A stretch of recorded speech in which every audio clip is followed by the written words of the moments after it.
ద్వారా వచ్చిన ప్రభుత్వాన్ని ప్రజలు తిరస్కరించారు. కంటిన్యూ కిషోర్ గారు ప్లీజ్. నెక్స్ట్ ఏంటంటే ఇంకోటి ఏం చెప్తున్నానంటే, ఇప్పుడు వాళ్ళు ఈ యొక్క 14 నుంచి 19 దాకా వాళ్ళు ఇచ్చిన హామీలని ఎవరు వాళ్ళు అమలు చేయలేదు కాబట్టి రిజెక్ట్ చేశారు విన్నారు కదా. 2019లో ఎలక్షన్స్ కు ముందు రిజిగ్నేషన్ చేసి కూడా నాకు ప్రత్యేక హోదా కావాలని చెప్పేసి మేము కేంద్రాన్ని మెడలు వంచుతామని వైఎస్ఆర్సీపీ రిజైన్ చేసి ఇది కూడా పెట్టారు. పెట్టిన తర్వాత నేననే పాయింట్ ఏంటంటే, ఇప్పుడు కేంద్రంలో మన కంట్రోల్ లేదు. 303 సీట్లు బీజేపీకి రావడం అనేది ఎవరి చేతులు లేదు. వైఎస్ఆర్సీపీ ఎంపీలు 2 సార్లు గతంలో జగన్మోహన్ రెడ్డి గారు ముఖ్యమంత్రి కావాలనే ఉద్దేశంతో ఆ రోజు రిజైన్ చేశారు. ఒక 18 మంది ఎమ్మెల్యేలు, ఒక ఎంపీ, వీళ్ళంతా రిజైన్ చేశారు. రెండోసారి మొన్న కూడా 22 మంది ఎంపీలు రిజైన్, అదే అప్పుడు ఎంతమంది, 22 కాదు 9 మంది ఎంతమంది ఉన్నారు లాస్ట్ ఎలక్షన్స్ లో, 9 మంది ఎంపీలు వాళ్ళందరూ కూడా రిజైన్ చేశారు ఎలక్షన్స్ ముందు, బిఫోర్ 2019 ఎలక్షన్స్. మరి 22 ఎంపీలు ఉండి ఇప్పుడు ఫస్ట్ ఆఫ్ ఆల్ ఏ ఉద్దేశంతో మేము ఏదైనా కేంద్రాన్నైనా మెడలు వంచైనా మేము ప్రత్యేక హోదా తెస్తామని ఎలక్షన్స్, అసలు 2019 ఎలక్షన్ మొత్తం కూడా ప్రత్యేక హోదా మీద నడిచింది. ఆ ప్రత్యేక హోదా మీద నడిచి 22 సీట్లు తెచ్చుకున్న వైఎస్ఆర్సీపీ 2 సార్లు వాళ్ళకు అనుకూలంగా అవసరం వచ్చినప్పుడు రిజైన్ చేసినప్పుడు 22 మంది ఎందుకు రిజైన్ చేయలేదని నేను ఒక ప్రశ్న వేస్తున్నాను. 22 మంది రిజైన్ చేసి బై జంతర్ మంతర్లో మీటింగ్ ఒక పెద్ద ధర్నా చేసినంటే ఇది రాష్ట్ర వ్యాప్త సంచలనమైంది. సో 5 ఏళ్ల దాకా ఇప్పుడు దాని గురించి డిస్కషనే లేదు. ఎందుకంటే లాస్ట్ టైం తీసేసుకున్నారు ఓట్లు, 22 సీట్లు తీసుకుని హైయెస్ట్. టీడీపీ కూడా చెప్తున్నాను నేను ఆ పాయింట్ లో 22 + 3 25 మంది కూడా రిజైన్ చేసినంటే it would have been a sensation in the national media. అరే ఎంటైర్ దేశం అంతా చూసుంటది, అరే ప్రత్యేక హోదా ఎందుకు ఇంత ఇంపార్టెంట్ అనేది. ఈ పాయింట్ లో వైఎస్ఆర్సీపీ ఏం చేసింది అనేది ఒకటి కావాలండి. నేను చెప్పిన దానికి మీరు అడిగిన పాయింట్ కి, మేము ప్రత్యేక హోదా ఆంధ్రప్రదేశ్ రాష్ట్ర ప్రభుత్వం చేతిలో ఉండదన్న విషయం మీకు తెలుసు. కేంద్ర ప్రభుత్వం ఇవ్వాలనేది మీకు స్పష్టమైనటువంటి అవగాహన ఉంది. ఆ రోజు మేము అవిశ్వాస తీర్మానం పెట్టాం మొట్టమొదటి అపోజిషన్ లో ఉన్నప్పుడు. ఆ రోజు మేము అవిశ్వాస తీర్మానం పెడతామంటే ఇదే పవన్ కళ్యాణ్ గారు మీకు దమ్ముంటే అవిశ్వాస తీర్మానం పెట్టండి, దేశవ్యాప్తంగా ఎంపీల మద్దతు నేను కూడా కడతా అన్నారు మేము అపోజిషన్ లో ఉన్నప్పుడు. ఆ రోజు 25 మంది ఎంపీలకి 25 మంది రాజీనామా చేద్దామని చెప్పి మేము అడిగింది. ఎందుకు 25 మంది ఎంపీలు రాజీనామా చేద్దామన్నాం? ఆ రోజు 2 కేంద్ర మంత్రులుగా ఉన్నారు తెలుగుదేశం వాళ్ళు, 2 బీజేపీ ఎంపీలు ఉన్నారు ఆంధ్రప్రదేశ్ లో. ఆ రోజు Visakhapatnam MP, Bharatiya Janata party MP.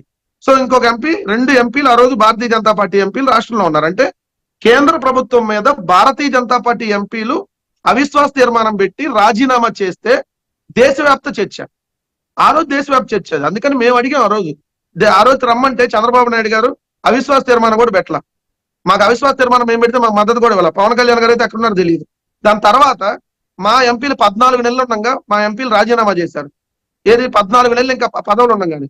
So ఈ రోజు కూడా మీరు అందరూ ఆ క్వశ్చన్ అడుగుతున్నారు లైవ్ లో ఉందంటే కారణం ఎవరు? వైఎస్ఆర్ కాంగ్రెస్ పార్టీ దాన్ని ప్రత్యేక హోదా అనేదాన్ని లైవ్ లో ఉంచింది కాబట్టి. ఎందుకంటే ప్రత్యేక హోదా వద్దు, ప్యాకేజీ కావాలని చెప్పి, ప్యాకేజీ ముద్దని చెప్పి అసెంబ్లీలో తీర్మానం చేసిన చంద్రబాబు నాయుడు గారు మళ్ళీ యూటర్న్ తిరిగి మళ్ళీ జగన్మోహన్ రెడ్డి గారు ఏదైతే యువకులందరినీ ప్రత్యేక హోదా ఖచ్చితంగా కావాలని చెప్పి మీటింగ్లు అన్ని పెడుతున్న తరుణంలో చంద్రబాబు నాయుడు గారు యూటర్న్ తిరిగి మళ్ళీ ప్రత్యేక హోదా అన్నారు. సరే మేము ఈ రోజు తీసుకురాలేదని అన్నారు కదా, యాక్సెప్ట్ చేద్దాం దాంట్లో. మరి ఇప్పుడు ఇవ్వాల్సినటువంటి పార్టీ దగ్గరికి అన్కండిషనల్ గా పొత్తులకు ఎందుకు వెళ్ళాలి మీరు చెప్పండి? అది మరి ప్రజలు క్వశ్చన్ చేయరా? మేము అధికారంలోకి వచ్చిన 6 నెలల్లో జనసేన పొత్తులోకి వెళ్ళింది, అన్కండిషనల్ గా బీజేపీతో పొత్తులోకి వెళ్ళింది.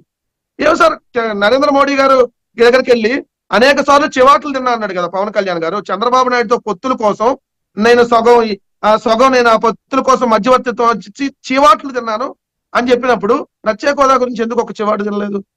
మరి చెప్పాలి, మేము తీసుకురాలా? ఎస్, యాక్సెప్ట్ చేద్దాం మీరు అన్నానికి నేను. మరి అవతల ఇప్పుడు పొత్తులో వెళ్తాను చంద్రబాబు నాయుడు గారు, మరి ప్రత్యేక హోదా మీద ఒప్పించి సంతకం పెట్టించి ప్రత్యేక హోదా ఇచ్చి తీసుకెళ్లొచ్చు కదా. మరి భారతీయ జనతా పార్టీతో పొత్తులో వెళ్ళొచ్చు కదా. ప్రజలకి ఏమైనా తెలియదా ఎవరు ఏ విధంగా బిహేవ్ చేస్తున్నారు? ఎవరు నిజంగా ఉన్న ఫ్యాక్ట్ ఒప్పుకున్నారు? ఎస్, మేము ఆ రోజు అధికారంలోకి వచ్చిన డే 1 లోనే చెప్పాం. ఎస్, మనకి పూర్తి స్థాయి ఎంపీలు వచ్చినా కూడా కేంద్రంలో మనకంటే వాళ్ళు పూర్తి స్థాయి మెజార్టీతో ఉన్నారు. మనం ఇప్పుడు ఫైట్ చేయడం వల్ల మనకు 100 రావాలి రాష్ట్రానికి అనుకోండి, దాంట్లో ఒకటి ప్రత్యేక హోదా అనుకోండి.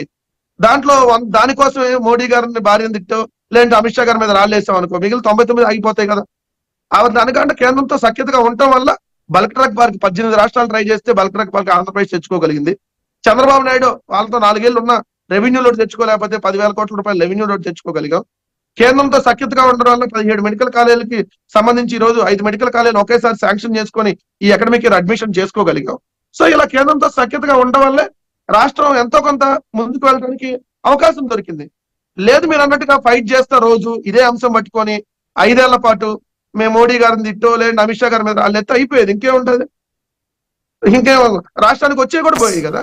కిషోర్ గారు కన్క్లూడ్ చేయండి, కంటిన్యూ ప్లీజ్. వెంకటరెడ్డి గారు మీరు చెప్పిన పాయింట్ నేను ఏమంటానంటే, మీరు 9 ఎంపీలు ఉండేటప్పుడు బీజేపీ 2 ఎంపీలు వాళ్ళు ఎట్టా చేయరని మీకు తెలుసు, ఎందుకంటే కేంద్రంకి వ్యతిరేకంగా పోరని. మీరు 22 మంది ఎంపీలు అంటే ఆల్మోస్ట్ ఇండియాలోనే 4th పార్టీ వైఎస్ఆర్సీపీ మొన్న ఎలక్షన్స్ లో, అవునా? 4th party after BJP, next is Congress, then is DMK 24 సీట్లు. 22తో రాజీనామా చేస్తే ఎలక్షన్ వచ్చింది సార్, వాళ్ళేం ప్రభుత్వం పడిపోదు కదా. అది కాదండి, అటువంటప్పుడు ఉండండి. ఆంధ్రప్రదేశ్ యొక్క బీజేపీ ఎప్పుడో చెప్పింది ముగిసిన అధ్యాయం అని. దానికి బీజేపీ ఆల్రెడీ పెయిడ్ పెనాల్టీ అని 2019 విత్ 0.7% ఓట్స్. బీజేపీ ముగిసిన అధ్యాయం ముందే చెప్పేసింది. ఇప్పుడు బీజేపీ వదిలేండి సార్, ఇప్పుడు తెలుగుదేశం జనసేన చెప్పగలదా ఇది ముగిసిపోయిన అధ్యాయం, దీని గురించి మళ్ళీ మీరు ఎవరు నోరెత్తదని చెప్పి ఎన్నికలకు వెళ్ళమంటున్నాం? కాదండి, దాన్ని మీరు క్వశ్చన్ చేయాలి, వాళ్ళు కూడా క్వశ్చన్ చేయాలి కదా. మీరు యాజ్ వైఎస్ఆర్సీపీ అడగండి, ఏ క్వశ్చన్ అడిగినా నేను ఆన్సర్ చెప్తా. ఒక నిమిషం, మీరు మాట్లాడేటప్పుడు మాట్లాడలేరు, I don't intervene in between. Okay, next ఒక పాయింట్ అంటే 22 సీట్లు మీరు కేంద్రాన్ని మెడలు వంచుతానని మీరన్నారు. కేంద్రాన్ని మెడలు వంచి మేము చేస్తామన్నారు. ఈ రోజు 22 ఇప్పుడు వైనాట్ 175 లాగా వైనాట్ 25 175 ఎమ్మెల్యేలు కావాలంటే మీకు 25 ఎంపీలు కావాలన్నట్టే కదా. ఈ రోజు 25 ఎంపీలు వైఎస్ఆర్సీపీకి ప్రజలు ఎందుకు వేయాలా? మీరు ఏమి చేయలేమని మీరే ఓపెన్ గా ఒప్పుకుంటున్నారు కదా. కేంద్రంలో ఈ రోజు దేశం మొత్తం అన్ని సర్వేలు చెప్తున్నాయి 300 పైన చిలుకుతోటి అందరూ. మోదీ గారు 370 సీట్లు అంటున్నారు, ఎన్డీఏ కూటమి 400 అంటున్నారు. ప్రతి ఒక్క సర్వే మీకు అనుకూలంగా వచ్చిన, ఆంధ్రప్రదేశ్ లో మీకు అనుకూలంగా వచ్చిన సర్వే కూడా ఈ రోజు 300 పైన సీట్లని ప్రతి ఒక్కరు చెప్తున్నారు. ఈ రోజు మీరు ఓపెన్ గా చెప్పండి, 25 సీట్లు వచ్చినా మాకేం లాభం లేదు, అందరూ బీజేపీ ఓటేమని చెప్పాలి. ఆ లెక్కన కేంద్రం ఓటుకు అసెంబ్లీ ఓట్లు మీరు, నేను చెప్తున్నాను, నేనేమంటున్నానంటే ఉండండి ఒక్క నిమిషం వినండి, మేమేం చేయలేము. CBR irrelevant, we cannot do anything as a member of parliaments ఉండడం వల్ల. ఎందుకంటే మాకు ఆ శక్తి లేదు. పోయినసారి 2019 అజెండానే ప్రత్యేక హోదా, గుర్తుపెట్టుకోండి. బీజేపీని పూచిగా చూపించి అందరూ ప్రత్యేక హోదా అజెండాగానే పెట్టుకొని బీజేపీ 0.7% రావడానికి అందరు కారణం. ఈ రోజు 22 సీట్లు వచ్చినాక అయిపోయింది వచ్చేసింది అని చెప్పేసి ఎట్లా అవుతుందండి? అది కూడా మీ అవసరాని కోసం. జగన్మోహన్ రెడ్డి గారు ముఖ్యమంత్రి కావాలంటే రిజైన్ చేయొచ్చు మీ ఎంపీలు. మీరు అన్నారు కదా 14 నెలల ముందు రిజైన్ చేయలేదు, బట్ కైండ్ ఇన్ఫర్మేషన్. ఎందుకంటే ఎలక్షన్ రావని తెలుసు. ఒక నిమిషం, 14 నెలల ముందు రిజైన్ చేస్తే ఎలక్షన్స్ వచ్చి ఉంటాయి. 6 మంత్స్ ముందు చేశారు. ఒక్క నిమిషం ఉండండి సార్. 6 మంత్స్ చేశారు కాబట్టి ఎలక్షన్ రావాలని తెలుసుకునే ప్లాన్. 14 months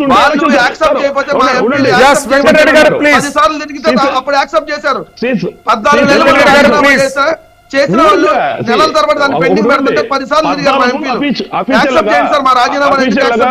accept చేయించుకున్నారా? 14 నెలల ముందు ఎలక్షన్స్ వచ్చుంటాయి, మీకు తెలుసు ఎలక్షన్స్ వచ్చుంటాయి అనేసి చేయించుకున్నాం సార్. 8-9 నెలల ముందే యాక్సెప్ట్ అయింది, ఎలక్షన్ రాలేదు. దానికి 6 మంత్స్ లోపల కాబట్టి రాలేదు ఎలక్షన్స్, మీకు తెలుసు. తెలియట్లేదు. ఈ రోజు 14 నెలల ముందు రాజీనామా చేశాం, చేసిన తర్వాత వాళ్ళు కొన్ని నెలలు దాన్ని యాక్సెప్ట్ చేయబోతే మేము అడిగాం సార్, ఎన్నికలకు భయపడే పార్టీ వైఎస్ఆర్ కాంగ్రెస్ పార్టీ తెలియదు.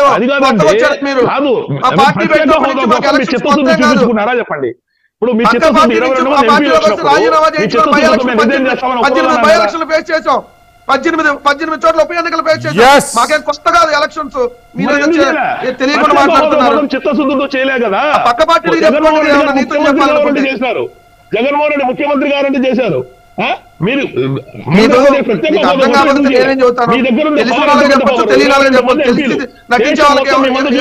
చెప్పగలరు కాదండి. కిషోర్ గారు మళ్ళీ వస్తారండి. వెంకటరెడ్డి గారు ప్లీజ్. ఫేస్ చేస్తాం, 3 జనరల్ ఎలక్షన్ ఫేస్ చేస్తున్నాం, సింగిల్ గా ఫేస్ చేస్తున్నాం, ఎవరితో సంబంధం లేకుండా. ఏ రాజకీయ ఒక్క మా కండవ కట్టుకొని ఫేస్ చేస్తున్నాం, సింగిల్ గా జెండాతో ఫేస్ చేస్తున్నాం. That is YSR Congress party. మీకు అవసరమైనప్పుడు, మీకు సెలెక్టివ్ గా మీకు అవసరమైనప్పుడు మీ నాయకుడు ముఖ్యమంత్రి కావాలని 10 పార్టీలతో పొత్తులు పెట్టుకోవాలా? ఢిల్లీ పార్టీతో ఒక రోజు అంటగాక, గల్లీ పార్టీతో ఇంకో రోజు అంటగాక, ఓ రోజు 4 జాతీయ పార్టీలతో పొత్తులు పెట్టుకుని ఎలక్షన్ కు పోలా, సింగిల్ గా పోటీ చేసాం, గెలిచినా ఓడినా ధైర్యంగా నిలబడ్డాం. రాజీనామాలకు 5 లక్షల